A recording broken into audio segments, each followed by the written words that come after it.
तो लोग बोलते हैं कि सरकार बहुत सख्त होती है, सरकार किसी को भी झुका सकती है, बट यहाँ पे एयरलाइंस इंडिगो ने सरकार को झुकाने के लिए मजबूर कर दिया दोस्त। जिस एयरलाइंस इंडिगो की बात कर रहा हूँ मैं, उस एयरलाइंस इंडिगो के पास में आज की डेट में भारत देश के अंदर 65 से 68% हिस्सेदारी है, जो कि हर देश के अंदर आज डेली बेसिस में पूरे इंडिगो एयरलाइंस की बात करूँ तो जिसके 2500 फ्लाइट डेली टेक ऑफ करते हैं, और सही समय पर टेक ऑफ करने की वजह से और सही समय पर लैंडिंग होने की वजह से आज उसके पास करीब करीब देश की 65 से 68% हिस्सेदारी है, जिसमें सबसे बड़े योगदान और सबसे बड़ा रोल प्ले रहा है इंडिगो का कम किराया, जो कि लोगों से कम किराए लेने की वजह से और सही टाइम पे उनको उनके डेस्टिनेशन तक पहुंचाने में इंडिगो के बिजनेस में बहुत बड़ा योगदान रहा है। इसी के साथ साथ अगर हम बात करें तो भारत सरकार के द्वारा एक रूल्स बनाए गए जो कि DGCA करके एक कंपनी है, जिस कंपनी ने एयरलाइंस के लिए एक न्यू रूल्स निकाले गए, जिस रूल्स के अकॉर्डिंग कोई भी एयरलाइंस क्रू सिस्टम हो या पायलट्स हो, उनके लिए एक हफ्ते के अंदर 48 घंटे की छुट्टी मैंडेटरी थी। बट इस सिस्टम को बाकी एयरलाइंस ने ईजिली ग्रैब कर लिया, मान लिया, चाहे फिर वो एयर इंडिया की फ्लाइट्स हो या स्पाइस जेट हो या आकाशा हो। बट इंडिगो ने इस रूल्स को नहीं माना, और नहीं माना क्यों? क्योंकि इंडिगो एयरलाइंस के पास में ना तो कोई ज़्यादा क्रू सिस्टम था और ना ज़्यादा पायलट थे। इसकी वजह से आए दिन फ्लाइटें डिले पे डिले होती गई, डिले पे डिले होती गई, और आए दिन फ्लाइटें कैंसिल होती गई, और फ्लाइट कैंसिल होने की वजह से एयरपोर्ट की हालातें ऐसे तब्दील हो गई है दोस्त, जैसे कि मान लीजिए कोई जनरल के बोगी में ट्रैवल करने के लिए यात्री सड़कों पर सो जाते हैं, वैसे एयरपोर्ट पर लोगों की भीड़ इस कदर देखने को मिली है कि गवर्नमेंट भी मजबूर होकर DGCA ने अपने रूल्स को वापस लेने पड़ गए। और यहाँ पे इंडिगो ने एक बात सिखाई हम सबको कि तो जिसके पास जितनी मार्केटिंग कैप होती है उसके आगे गवर्नमेंट को भी अपने रूल्स और अपने नियम बदलने पड़ जाते हैं।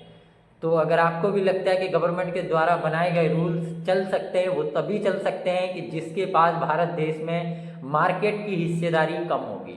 अगर कोई भारत सरकार के द्वारा बनाए गए रूल्स का पालन नहीं करता है तो देख सकते हो आप, इंडिगो ने प्रूफ करके दिखाया है। क्यों? क्योंकि इंडिगो के पास आज भारत देश की 65% हिस्सेदारी है, जो कि जिसके कारण बीते कुछ दिनों में अगर बात करूँ, एक एक दिन में 5 तारीख को तो ये आंकड़ा इस कदर पार कर दिया इंडिगो ने। 5 तारीख को इंडिगो की अप्रॉक्स 2000 फ्लाइटें कैंसिल हुई। अब फ्लाइटें कैंसिल हुई वो चीज़ें अलग हुई है, बट उसी के साथ साथ इंडिगो के पास में भारत सरकार की तरफ से जो लोगों का पैसा आता गया उसको भी इंडिगो ने रिफंड नहीं किया, अपने अकाउंट में रखती गई, और इंडिगो के पास आज लाखों नहीं करोड़ों का पैसा अभी अपने अकाउंट में अवेलेबल है। ऐसा नहीं है, इंडिगो का कहना है कि आफ्टर 7 डेज बाद हम रिफंड कर देंगे, बट भारत सरकार के द्वारा एक गाइडलाइंस फिर से जारी की गई है, जिसमें 8 तारीख के ठीक रात को 8 बजे से पहले ये पैसा रिफंड करना होगा। तो इंडिगो ने वापिस एक गाइडलाइंस जारी की गई है कि 5 दिसंबर से लेकर 15 दिसंबर के बीच में जिन भी लोगों का पैसा हमारे पास में आया है टिकट का, हम उनको 100% रिफंड कर देंगे। ये पॉलिसी वापस बनाई गई है और रिफंड हो जाएगा। बट इंडिगो का कहना है कि अभी 15 दिसंबर तक ये हालातें थोड़ी हम सुधार ला रहे हैं, बट 15 दिसंबर के बाद पहले की तरह हमारा सिस्टम वापस रन करने लगेगा। तो बट भारत सरकार ने ये रूल्स बनाए तो इंडिगो ने क्यों नहीं माने? क्यों? क्योंकि इंडिगो एकमात्र एयरलाइंस एक ऐसी है कि जो अपने सही टाइम से अपने टेक ऑफ करती है और टाइम के अकॉर्डिंग 10 मिनट पहले ही लैंडिंग कर लेती है। टाइम की बचत करके उनको लगता है कि 10 मिनट बचाकर अगर एक फ्लाइट से 10 मिनट बचाए जा सकते हैं तो ऐसे हम हज़ारों फ्लाइटें एक साल के अंदर ज़्यादा टेक ऑफ और ज़्यादा लैंडिंग करा सकते हैं। और समय का उपयोग करना और कम किराए में लोगों को उनके डेस्टिनेशन तक पहुंचाना, यही एकमात्र कारण है इंडिगो के प्रॉफिट का। बाकी एयरलाइंस जितना लॉस में जा रही है, इंडिगो उतना ही हर साल प्रॉफिट करती जा रही है, इस एक छोटे से कारण की वजह से। क्यों? क्योंकि वो अपने समय का सही पालन कर रही है। इंडिगो का दूसरा एक और बड़ा खुलासा सामने आया है। इंडिगो का कहना है कि अगर कोई भी फ्लाइट क्रैशेज हो रही है तो वो एयर इंडिया की हो रही है, या टेक ऑफ होने के बाद अगर एमरजेंसी लैंडिंग हो रही है तो वो एयर इंडिया की हो रही है। बट अगर रूल्स बनाए जा रहे हैं तो वो इंडिगो पर क्यों लागू हो रहे हैं? बट रूल्स जो बनाए गए वो एयरलाइंस के लिए बनाए गए, जिस एयरलाइंस में आज स्पाइस जेट ने भी इसको माना है। और स्पाइस जेट के साथ आकाशा ने, एयर इंडिया ने, इन लोगों ने आसानी से इजीली इन रूल्स को मान लिया, बट इंडिगो ने नहीं माना। क्यों? क्योंकि इंडिगो का सबसे बड़ा प्रॉफिट ही उनका क्रू सिस्टम और उनके पायलट से, जो कि 2000 से 2500 फ्लाइटें आई डेली भारत के अंदर। एयर इंडिगो की फ्लाइटें टेक ऑफ करती है और सही समय पर लैंडिंग करती है। बट जबकि अगर मैं बात करूँ तो इंडिगो के पास ओनली 417 फ्लाइट है।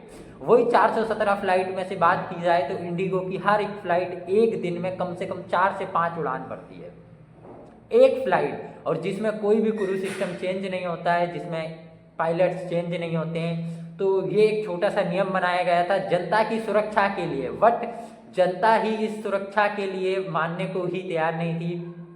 आप लोगों ने देखा होगा किस तरीके से एयरपोर्ट पे जाके लोगों ने भगदड़ मचाई है और किस तरीके से एयरपोर्ट पे लोगों ने गाली गलौज मनाई है, और जिन क्रू सिस्टम पर या जिन लोगों पर लोगों ने अपना गुस्सा दिखाया दोस्त, जबकि बेचारे उन लोगों की कोई गलती नहीं थी यार। आप सोच के देखिए, जो काउंटर पर बैठे पर्सन है वो तो अपनी ड्यूटी निभा रहे थे, उनके हाथ में थोड़ी कोई प्लेन को टेक ऑफ कराने या लैंडिंग कराने का काम था। वो थोड़ी कोई कंपनी का सिस्टम को मैनेज कर सकते यार, उनको तो खुद एक एयरलाइंस का मैनेजमेंट संभालता है।